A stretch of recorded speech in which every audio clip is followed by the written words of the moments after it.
پرانی عمارتیں، پرانے آثار نظر آ رہے ہیں۔ مقصد کہنے کا یہ ہے کہ آج بھی کچھ عرب کے لوگوں نے اپنے اس ورثے کو تھوڑا سا قائم رکھا ہوا ہے۔ یہ باغات چونکہ نسل در نسل آگے چلتے آ رہے ہیں، اللہ عالم ان میں کچھ درخت ہو جو حضور اکرم صلی اللہ علیہ وسلم کے دور سے چلتے ہوئے ہیں، لیکن یہ جگہ، یہ مقام وہی ہے جہاں پر نبی اکرم صلی اللہ علیہ وسلم نے مدینہ میں آ کر سب سے پہلے قیام کیا تھا۔ 14 دن تک اس بستی میں قیام کیا تھا۔ اس بستی کو پہلے وادی رنونا کہا جاتا تھا۔ وادی رنونا اس کا پرانا نام تھا۔ اب اس پوری بستی کو مسجد قباء کی بستی کہا جاتا ہے۔ حضور اکرم صلی اللہ علیہ وسلم اس قبیلے میں زیادہ تر جو لوگ آباد تھے وہ قبیلہ بنو النجار کے لوگ تھے۔ قبیلہ بنو النجار حضور اکرم صلی اللہ علیہ وسلم کی دادی کا قبیلہ تھا۔ تو جیسے ہی حضور اکرم صلی اللہ علیہ وسلم مدینہ شریف میں داخل ہوئے، یہاں کے لوگوں میں اس قدر محبت تھی کہ جب ان کو حضور کی آمد کا پتہ چلا تو وہ روز اپنے گھروں سے، بستیوں سے نکل کر سامنے ایک پہاڑی کے ٹیلے پہ چڑھ جاتے اور حضور کے قافلے کو دیکھتے۔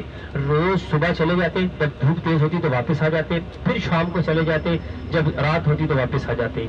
جب حضور اکرم صلی اللہ علیہ وسلم کا قافلہ وہاں سے نمودار ہوا تو مدینے کے بچے اور بچیاں قطاروں میں کھڑے ہو گئے، دف بجا کر حضور اکرم صلی اللہ علیہ وسلم کا استقبال کرنے لگے۔ مشہور اشعار اور نعتیں پڑھی، طلع البدر علینا من ثنیات الوداع وجب الشکر علینا مدعا للہ دا۔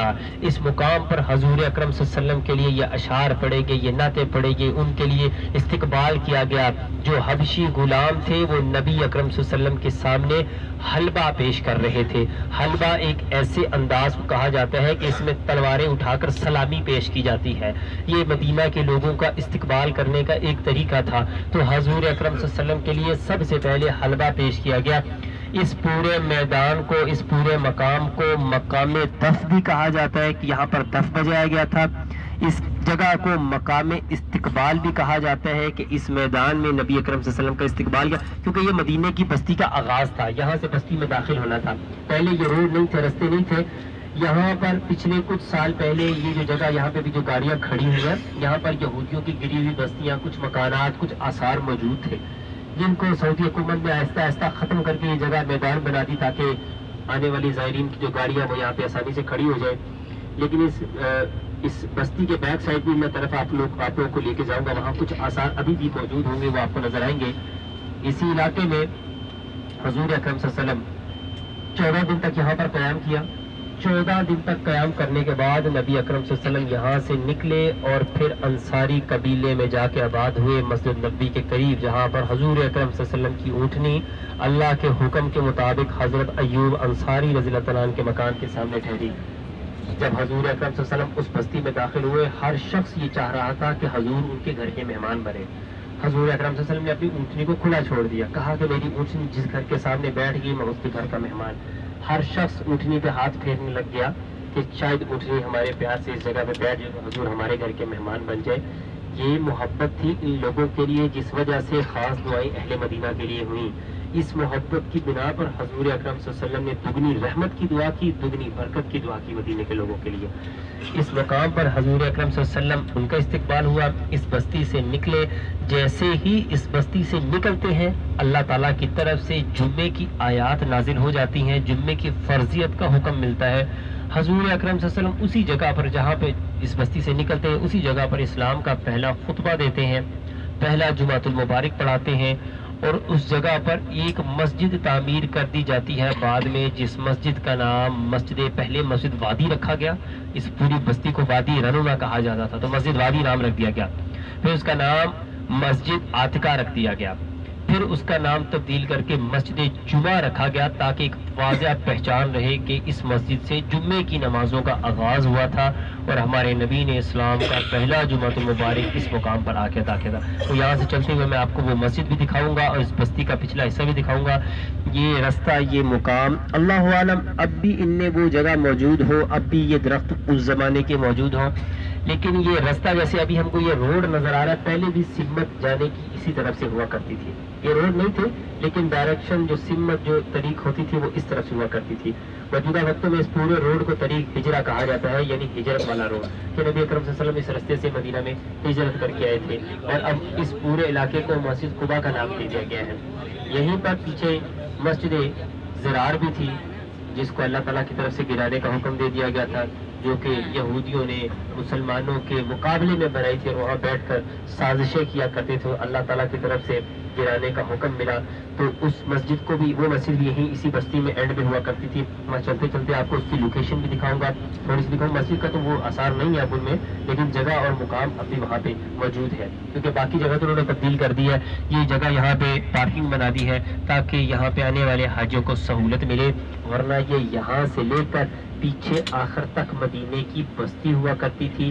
انہی بستی میں ان لوگوں کے کچھ باغات ہوتے تھے، تبھی آپ کو اس علاقے میں ذرا ہریالی نظر آ رہی ہے کہ یہاں کے لوگوں کا پیشہ کھیتی باڑی کرنا تھا، اور حضور اکرم صلی اللہ علیہ وسلم اکثر ان باغوں کی سیر کرتے ہوئے مسجد نبوی کی طرف جایا کرتے تھے.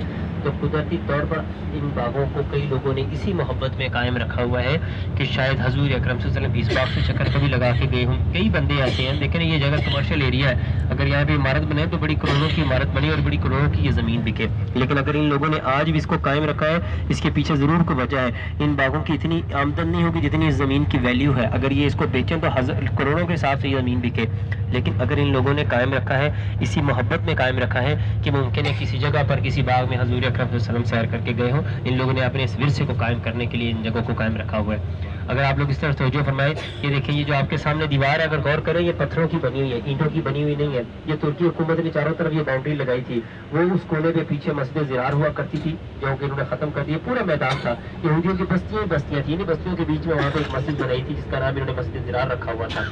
یہ آپ کو گرے ہوئے پتھروں کے آثار، یہ ترکی حکومت نے چار دیواری کی تھی جس کو انہوں نے ابھی موجودہ وقتوں میں ختم کر دیا ہے. ترکی حکومت کا مقصد تھا کہ اس جگہ کو تاریخ کے طور پر قائم رکھنا. عرب حکومت کا مقصد یہ تھا کہ اس جگہ کو صاف کر کے جو مسجد قباء کی پارکنگ ہے اس کو وسیع کر دیا جائے تاکہ لوگوں کو سہولت ملے، کیونکہ اس کا اسلامی تاریخ سے کوئی حوالہ نہیں ہے، اس کا چونکہ یہودیوں کی تاریخ سے تھا، تو لہٰذا انہوں نے اس جگہ کو صاف کر کے اس کو فائدے میں لے لیا کہ ہم اس کو مسجد قباء کی پارکنگ کے اندر شامل کر لیں. یہ آپ کو جو سفید رنگ کی بڑی مسجد نظر آ رہی ہے، اس مسجد کا نام ہے مسجد جمعہ، جہاں پر تاریخ کا پہلا جمعۃ المبارک پڑھایا گیا. آج کل یہ مسجد بند ہوتی ہے نا، اس میں جمعے کی نماز ہوتی ہے، کبھی کبھار اس کو کھولا جاتا ہے، اس میں نماز پڑھائی جاتی ہے، اس کو دوبارہ بند کر دیا جاتا ہے، کیونکہ آج کل جمعے کی نماز لوگ مسجد نبوی میں یا دوسری بڑی جامع مسجدوں میں جا کے ادا کرتے ہیں. اس مسجد کے بالکل بیک سائڈ پہ مسجد قباء ہے، تو لوگوں کی تمنا ہوتی ہے کہ مسجد قباء میں چلے، دو نفل بھی پڑھ لیں گے، عمرے کا ثواب بھی حاصل کریں، نماز بھی پڑھیں. ہر شخص تھوڑی سی اپنی عبادت کی لالچ رکھ کے مسجد قباء چلا جاتا ہے. کوئی بھی مسجد جامع مسجد کے قریب ہوتی ہے تو وہاں پہ تعداد کم ہوتی ہے، تو اس مسجد کو انہوں نے بے آباد ہونے کی بجائے اس کو کبھی کبھار کھولتے ہیں، اس کی صفائی کرتے ہیں، آس پاس کے نمازی آ کے نماز پڑھتے ہیں اور اس کو دوبارہ بند کر دیا جاتا ہے. لیکن اس علاقے کے زیادہ تر لوگ مسجد قباء میں جا کے نماز ادا کرتے ہیں. یہ اس مسجد قباء کے علاقے کی بستی کی زیارتیں. یہاں سے اب ہمارا قافلہ سیدھا سید الشہداء حضرت امیر حمزہ رضی اللہ تعالیٰ عنہ کے مزار کی طرف روانہ ہے، جہاں پر جبل احد کی زیارت انشاءاللہ کریں گے اور باقی میدان احد اور شہداء کی انشاءاللہ وہاں پہ زیارت کریں گے. یہاں سے تقریباً